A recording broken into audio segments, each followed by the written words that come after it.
For those of you who might not know, or maybe you're new to me, I was born and raised in Chicago. I'm from Chicago, so I'm always ready to talk about some Chicago history. So the Rainbow Coalition we are talking about today is not Push or Jesse Jackson's Rainbow Coalition, but the Black Panthers Rainbow Coalition that was spearheaded by Fred Hampton. Also, there is a documentary on this if you want to learn more, because we're just going to do a quick overview. Now, the Chicago Black Panther Party formed alliances across ethnic and racial lines with other community-based movements in the city, including the Young Lords and the Young Patriots.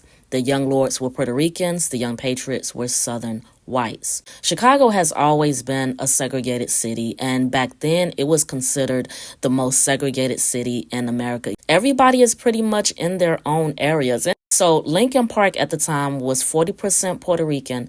Uptown was full of poor whites who lived in slums, and 90% of the black people were on the south and west side. So this is how they came together.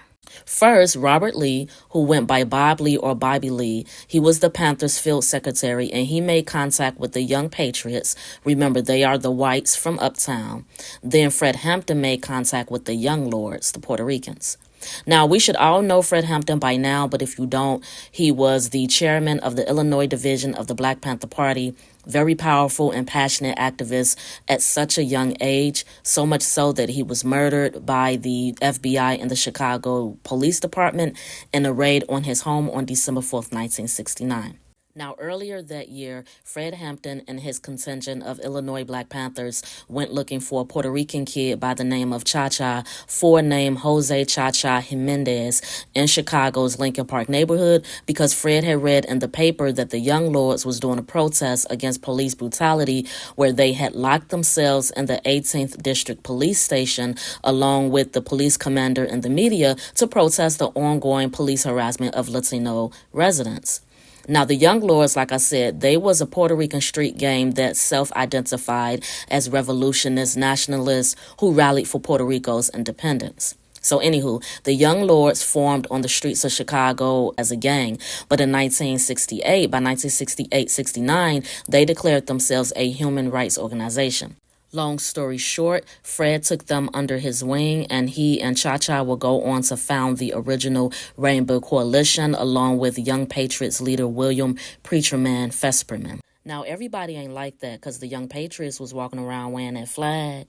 You know, the flag. So there were some Panthers who left. So anyway, they called themselves the Poor People's Army, as Jose refers to it, as they were made up of blacks, Puerto Ricans, and whites, i.e., Rainbow. The Rainbow Coalition was drawing citywide and nationwide attention to police brutality, premeditated gentrification, and institutional racism in Chicago.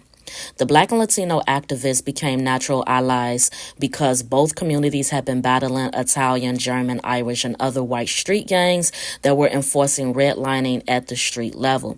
Black and Latino Chicagoans also lived together in the Cabrini Green projects. They attended the same overcrowded schools. They were denied entrance to certain beaches and restaurants and public spaces. Their parents had no access practically to city jobs or home ownership. So the blacks and the Latinos were experiencing the same struggles. The white Southerners joined because they were fighting poverty and also police brutality due to classism. Those who remember Fred Hampton says that he had the leadership skills to arrange gang truces and bring together unlikely groups. José Cha-Cha explained that their thing was that black people organized in the black community, Puerto Ricans organized in the Puerto Rican community, Mexicanos organized in the Mexican community, and poor white people organized in their community, and then they come together. And that's basically what the first Rainbow Coalition was about: oppressed black, white, and Puerto Ricans coming together to create coalitions, because it was more than one, that fought not only for their own people, but all oppressed people. Don't forget, for more Black History facts you didn't learn in school, be sure to pick up your copy of the book at blackhistorybook.com or click on the Amazon link in my bio.